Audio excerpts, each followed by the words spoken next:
എല്ലാവർക്കും കേളി മീഡിയയിലേക്ക് സ്വാഗതം. എൻ്റെ ചാനൽ ആദ്യമായിട്ട് കാണുകയാണ്, സബ്സ്ക്രൈബ് ചെയ്യുക, സപ്പോർട്ട് ചെയ്യുക, നിങ്ങളുടെ വിലയേറിയ അഭിപ്രായങ്ങൾ കമൻറ്റായി രേഖപ്പെടുത്തുക. അപ്പോൾ സീരിയൽ ഇഷ്ടപ്പെടുന്ന എല്ലാ കൂട്ടുകാരും കൂടെ കൂടിക്കോളും. നമ്മുടെ ഇഷ്ടം എന്ന സീരിയലിൻ്റെ എപ്പിസോഡിലേക്ക് പോയാലോ? എപ്പിസോഡ് തുടങ്ങുന്നത് തന്നെ നമ്മുടെ മാഷും പ്രിയാമണിയും സംസാരിക്കുന്നതാണ്. തൻ്റെ മക്കളിങ്ങനെ ആയിപ്പോലെ അവർക്ക് എപ്പോഴും ഈ ഗതിയാണല്ലോ വരുന്നതെന്നൊക്കെ പറഞ്ഞ് ഇത് ചെയ്യാണ്. വീഡിയോ വന്നതിൻ്റെ പേരിൽ ഇനിയും അവൾ ക്രൂശിക്കപ്പെടും എന്നുള്ള രീതിയിൽ പറയുകയാണ്. പിന്നീട് നമ്മുടെ ആകാശും രചനയും സംസാരിക്കുകയാണ്. അപ്പോൾ ആകാശ് കുറേ കാര്യങ്ങൾ രചനയെ പഠിപ്പിക്കുകയാണ്. മകളെ എങ്ങനെ ഇവിടെ കൊണ്ടുവരണമെന്ന്, നമുക്ക് സ്കൂളിലേക്ക് പോയി ഇന്ന് തന്നെ അവളെ ഇവിടെ കൊണ്ടുവരണം എന്നുള്ള രീതിയിൽ ആകാശ് പറയുകയാണ്. അത് നിൻ്റെ മിടുക്കാണ് എന്നുള്ള രീതിയിൽ പറയുകയാണ്. അപ്പോൾ രചന പറയുന്നുണ്ട്, എങ്ങനെയാണേലും അവളെ കൊണ്ടുവരണം എന്ന രീതിയിൽ ഇങ്ങനെ പറയുകയാണ്. ഇതേ സമയമാണ് ഈ സ്വപ്നവല്ലി ആണെങ്കിൽ താഴത്തെ ഫ്ലാറ്റിലെ ആരോ പറഞ്ഞിങ്ങനെ മോനെ പറ്റി മോശമായിട്ട് വീഡിയോ വന്നിട്ടുണ്ട്. അങ്ങനെ സ്വപ്നവല്ലി ആ വീഡിയോ കാണുന്നു. അങ്ങനെ വീട്ടിലേക്ക് വന്നിട്ട് രാമനോട് പറയുന്നു, ഇത് കണ്ട് അവൾ കാരണം എൻ്റെ മകൻ്റെ ഭാവിയും പോയി, വെറുതെ അല്ല മഹേഷ് ഡോറടച്ച് റൂമിലിരിക്കുന്നതെന്ന് പറയുന്നു. അങ്ങനെ രാമൻ ആ വീഡിയോ ആദ്യം കാണുമ്പോൾ ഇത് നല്ലൊരു വീഡിയോ ആണല്ലോ എന്ന് പറയും. പറയും അവസാനം കാണാൻ പറയും. അപ്പോൾ അവസാനം കാണുമ്പോൾ അയാൾക്ക് മനസ്സിലാകും മഹേഷിനെ മോശമായിട്ട് ചിത്രീകരിച്ച് വെച്ചിരിക്കുകയാണ്. അങ്ങനെ സ്വപ്നവല്ലി മഹേഷിനെ വിളിക്കുന്നു, നീ പുറത്തിറങ്ങി വേണം, എന്താ ഇത് സംഭവിച്ചതെന്ന് പറയാൻ പറയാം. അപ്പോൾ മഹേഷ് വന്നിട്ട് കൈ ഇങ്ങനെ ചതഞ്ഞത് കാണിക്കുകയാണ്. ഇത് എന്ത് പറ്റിയെന്ന് പറയാം. അപ്പോൾ പറയാം, അത്രയും നേരം ഞാനാണ് പണിയെടുത്തത്, പിന്നീട് ഏതോ ഒരുത്തം വന്ന് വീഡിയോ എടുത്ത് അത് ഞാൻ കണ്ടില്ല എന്നുള്ള രീതിയിൽ പറയുന്നു. അപ്പോൾ എനിക്കൊരു ഫോൺ കോളും വന്നെന്ന് പറയുന്നു.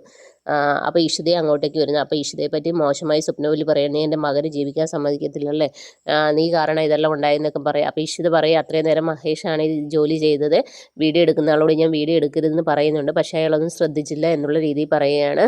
അങ്ങനെ ഇഷിതയോട് വീണ്ടും വഴക്കിടാൻ തുടങ്ങിയപ്പോൾ ഇഷിത അകത്തേക്ക് കയറി പോവുകയാണ്. പിന്നീട് ആദിയുടെ സ്കൂളാണ് കാണിക്കുന്നത്. ആദി വന്ന് നമ്മുടെ ചിപ്പിയുടെ അടുത്ത് ചിപ്പിയോട് കുറേ കാര്യങ്ങളൊക്കെ പറയും. എൻ്റെ മമ്മിക്ക് നിന്നെ ഭയങ്കര ഇഷ്ടമാണ്, എൻ്റെ മമ്മി വരെ ഇന്ന് ഞങ്ങളുടെ കൂടെ വരണം എന്നൊക്കെ പറയും. അപ്പം ചിപ്പി പറയും, ചിപ്പി അങ്ങനെ നിൽക്കുകയാണ്. പിന്നീട് ചിപ്പിയും കൂട്ടുകാരും ഇങ്ങനെ നടന്നു വരുന്ന സമയത്ത് നമ്മുടെ ആകാശും രചനയും വരുന്നുണ്ട്. അങ്ങനെ ആകാശ് അവിടെ വന്നിട്ട് രചനയോട് പറയും പോകാൻ പറയും. അങ്ങനെ രചന ചിപ്പിയുടെ അടുത്തേക്ക് ചെല്ലുകയാണ്. അപ്പം ചിപ്പിയോട് പറയും, മോളെ അമ്മ എത്ര നാളായി മോളെ കാണാതിരിക്കുന്നു, മോളെ എൻ്റെ കൂടെ വരണം, ആദിക്കും അതാ ഇഷ്ടം, ആദി ഇങ്ങനെ ആയത് ഇതുകൊണ്ടാണ്, നിങ്ങൾ രണ്ടുപേരും ഒരുമിച്ചല്ല ജീവിക്കേണ്ടത്, ഇഷിത ഒരിക്കലും നിൻ്റെ അമ്മയല്ല, ഞാനാണ് നിൻ്റെ അമ്മയെന്നൊക്കെ പറയുകയാണ്. അപ്പം നിൻ്റെ മഹേഷ് ഇങ്ങനെയൊക്കെ ചെയ്തുകൊണ്ടല്ലേ ഞാൻ പോയെന്നൊക്കെ പറയും. അപ്പോൾ പറയും, എനിക്കും കുറച്ചൊക്കെ അറിയാം അമ്മ പറഞ്ഞെന്ന് പറയും. അപ്പോൾ പറയും, പിന്നെ എൻ്റെ അച്ഛൻ എനിക്ക് വേണ്ടിയാണ് കല്യാണം കഴിച്ചത്, അല്ലെങ്കിൽ അച്ഛൻ ഒരിക്കലും കല്യാണം കഴിക്കില്ലായിരുന്നു, എൻ്റെ മമ്മിയെ എനിക്ക് ഇഷ്ടമാണ്, എൻ്റെ അമ്മ ഇഷിതയാണെന്നുള്ള രീതിയിലൊക്കെ പറയും. എൻ്റെ അമ്മയുടെ കൂടെ പോകാൻ എനിക്കിഷ്ടം എന്നൊക്കെ പറയും. അതുകൊണ്ട് നിങ്ങളുടെ കൂടെ ഞാൻ വരില്ല എന്ന് പറയും. അങ്ങനെ ചിപ്പി അങ്ങനെ നടന്നു പോവുകയാണ്. അപ്പോൾ ഇത് കാണുമ്പോൾ നമ്മുടെ രചനയ്ക്ക് ഇങ്ങനെ സങ്കടം വരുന്നത്, ആകാശ് ചോദിക്കുന്നത് എന്താണെന്ന്. അപ്പം ചിപ്പി ചോദിക്കുന്നുണ്ട്, ആദ്യേട്ടൻ എല്ലാവരും കളിയാക്കുന്നത് എന്തുകൊണ്ടാണ്, രണ്ട് ഡാഡിമാരുണ്ടെന്ന് പറഞ്ഞല്ലേ എന്ന് പറയും. അതുപോലെ എന്നെയും കളിയാക്കാനാണോ എന്ന് ചോദിക്കുക. അപ്പോൾ നമ്മുടെ രചന ആകാശിനോട് പറയും, അവൾ ചോദിക്കുന്ന ചോദ്യങ്ങൾക്ക് മുന്നിൽ എനിക്ക് ഉത്തരം പറയാനില്ല എന്നുള്ള രീതിയിൽ പറയുകയാണ്. പിന്നീട് നമ്മുടെ കിരണിൻ്റെ അടുത്ത് ചെന്നിട്ട് ചിപ്പി പറയും, ആദ്യേട്ടനെ ഫ്രണ്ട് ആക്കണം എന്നുള്ള രീതിയിൽ പറയും. അപ്പം നമ്മുടെ കിരൺ പറയും അത് പറ്റില്ല എന്ന് പറയും. പിന്നീട് കിരൺ വന്ന് ചിപ്പിയുടെ അടുത്ത് പറയും, ഞാൻ ഫ്രണ്ട് ആക്കാം എന്നുള്ള രീതിയിലൊക്കെ പറയും. അപ്പോൾ ചിപ്പിക്ക് ആശ്വാസമാകും, എൻ്റെ ഏട്ടൻ നല്ലൊരു സ്റ്റുഡൻ്റായി കാണാനാണ് എനിക്കിഷ്ടം എന്നുള്ള രീതിയിലൊക്കെ പറയുകയാണ്. അങ്ങനെ കിരണിനെ കൊണ്ട് അതെല്ലാം പറഞ്ഞ് സെറ്റാക്കുകയാണ് ചിപ്പി. പിന്നീട് നമ്മുടെ ആദിയും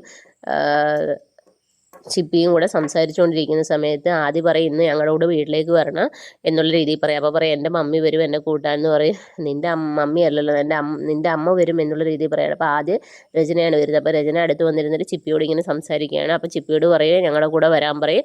ഇല്ല, എൻ്റെ അമ്മയുടെ കൂടെ ഞാൻ പോയി, എൻ്റെ അമ്മയെ ഇപ്പോൾ കൂട്ടാൻ വരുന്നു പറയും. അങ്ങനെ ഇരിക്കുന്ന സമയത്ത് നമ്മുടെ ഇഷിതയും അങ്ങോട്ടേക്ക് വരികയാണ്. ഇഷിതയെ കണ്ട ഉടനെ ചിപ്പി ചാടി എഴുന്നേൽക്കുമ്പോൾ രചന പറയും, കണ്ട നിൻ്റെ അച്ഛനെ മോശക്കാരനാക്കാൻ വേണ്ടിയാണ് വീഡിയോ ഇത് കാണാൻ പറയാം. അപ്പം ചിപ്പി അത് തട്ടി മാറ്റിയിട്ട് ഇഷിതയുടെ അടുത്ത് പോവുകയാണ്. അങ്ങനെ ഇഷിത കെട്ടിപ്പിടിച്ച് ഉമ്മയൊക്കെ കൊടുക്കുകയാണ്. അങ്ങനെ ഇഷിത മോളെ വണ്ടിയിലേക്കൊക്കെ വന്നിട്ട് രചനയോട് പറയും മാറാൻ പറയാം. അപ്പോൾ ഇഷിത ഇങ്ങനെ തിരിഞ്ഞു വരുന്ന സമയത്ത് ആദ്യം ഇങ്ങനെ നോക്കുകയാണ്. അപ്പോൾ ആദ്യം നോക്കുന്നത്, അപ്പോൾ ആദ്യക്ക് തലയ്ക്ക് എന്തോ ഒരു പെരുപ്പ് പോലെ വരുന്നു. അപ്പോൾ പെട്ടെന്ന് രചനയോട് പറയുന്നു, ആ സ്ത്രീ ഇങ്ങനെ പറഞ്ഞിട്ട് പറയുമ്പോൾ നമുക്ക് പോകാമെന്ന് പറയും. അങ്ങനെ ആദ്യം കൂട്ടി രചന പോവുകയാണ്.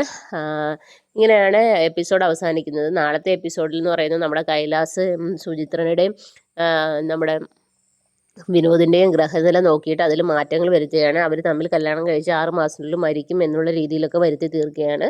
അപ്പോൾ ആകാശിനെ വിളിച്ച് ഈ വിവരങ്ങളൊക്കെ അറിയിക്കുന്നുണ്ട്. പിന്നെ വീട്ടിലും ഈ വിവരങ്ങൾ അറിയുന്നു. അങ്ങനെ അറിയുമ്പോൾ എല്ലാവരും ഞെട്ടുന്നു. പക്ഷേ മഹേഷ് ഇഷിതയും ഞെട്ടുന്നൊന്നുമില്ല. കാരണം ഈ കൈലാസ് എന്ത് തറപ്പണിയും കാണിക്കുന്ന അവർക്കറിയാം. അങ്ങനെ മാഷിൻ്റെ വീട്ടിലും എല്ലാം അറിയുന്നു. അപ്പം അങ്ങനെ സുചിത്ര വിഷമത്തോടെയൊക്കെ ഇരിക്കുന്ന സീനുകളാണ് നാളത്തെ എപ്പിസോഡിലുള്ളത്. അപ്പം നാളത്തെ എപ്പിസോഡിനായി എല്ലാവരും വെയിറ്റ് ചെയ്യുക. അപ്പോൾ okay, bye bye, thank you.